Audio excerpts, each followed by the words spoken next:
would be a normal Tuesday for us, and being that it's Tuesday, it worked out well. So what we want to do this week is treat the week as exactly as possible as we would to a normal game week. How we practice, how we meet, how we prepare, and then we'll come out here Saturday and do some type of simulated game. And then we're going to give them a couple days off for Christmas, reassemble in El Paso, and do the same thing again. And so, looking back at last year and evaluating the way we did things last year, we just came up with this as being what we think is the best option to get us mentally, physically, and emotionally prepared for the 31st in Virginia Tech. So a little bit hotter out today. I thought it affected them a little bit. We've got to be able to push through that and not let it affect us. So, but it was good work, and it was a good start for Virginia Tech. Have you looked at film of Virginia Tech yet? Yeah. What were some early impressions? Well, they Beamer ball. They play great special teams. They play outstanding defense. That's what they do. They play hard. They play with discipline. There's not a lot of. You don't see technique errors. You don't see missed assignments. You see a bunch of guys that know what they're supposed to do, and they do it with a lot of certainty, and they do it fast, and they do it with bad intentions. And it's an impressive team to watch.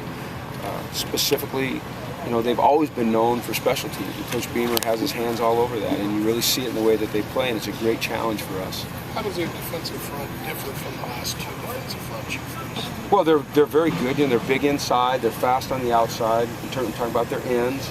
They play a four-man front. They get an over and an under. So they played a shaded 3 and a shaded nose or 2-eye, and they get up the field. They take a lot of pride in the fact that they can stop the run with their front 7. They rush the passer well. They play violent inside. I think that they're very similar to what we've seen against Arizona State and against USC. And probably not as acclaimed as individual players, but as units, very, very good. How much of a difference have the freshmen on the defensive line, especially Kenny Clark, Eddie Vanderdoes, how much of a difference has those guys made kind of getting into the flow so quickly? It's been big. The more you can rotate along the front and keep guys fresh, as much, fast tempo, up tempo offense as we see, I think it's important. And so the development of Kenny and the development of Eddie, along with the way that Ellis has played all year, I think that's really helped us become a good defensive front. I like those guys. They're good football players. Can you be especially optimistic about the future of the defensive line when those guys are already good players as just freshmen? They're good players. They're just freshmen. And remember now, Owa's coming back next year, and Kylie Fitz is coming back next year, and we expect to have a strong recruiting class. So I think that it's, although we'll lose Cassius, and although we'll lose Keenan Graham, and although Brandon Willis played defense occasionally, and we'll lose him, I think that it's a really solid and deep defensive line. What's the biggest difference you see in Kenny and Eddie's play since the beginning or the midpoint of the season? I think confidence, better technique.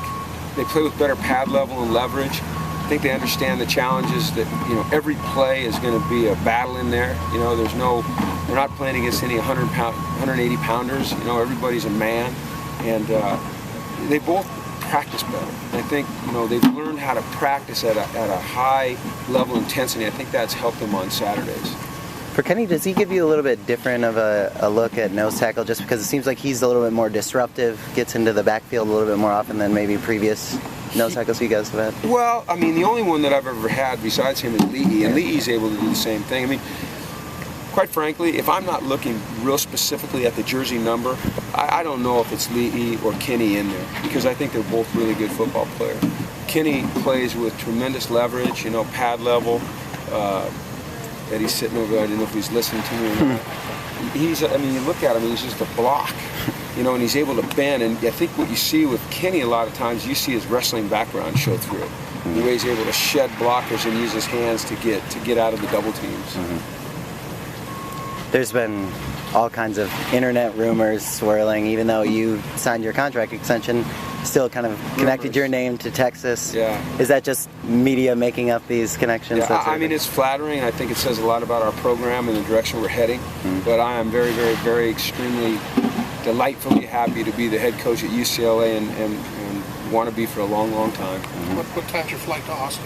I see you're wearing your orange today. Yeah. Is that peach? No, I couldn't be happier and more excited about the future of UCLA football.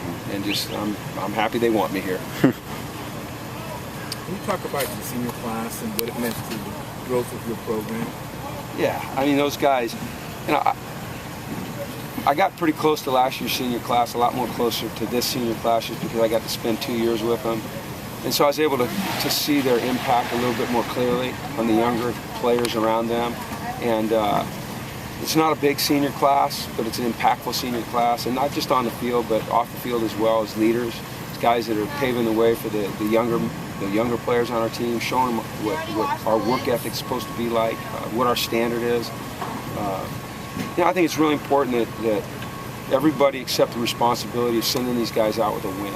You know, it's not just up to the seniors, it's up to all of us. And, you know, besides wanting to get a win because we love to win, besides wanting to get a win because it's number 10, you know, we want to get a win so these guys leave UCLA with a couple of big wins in their back pocket. Okay? Cool. All right, thank you, everybody.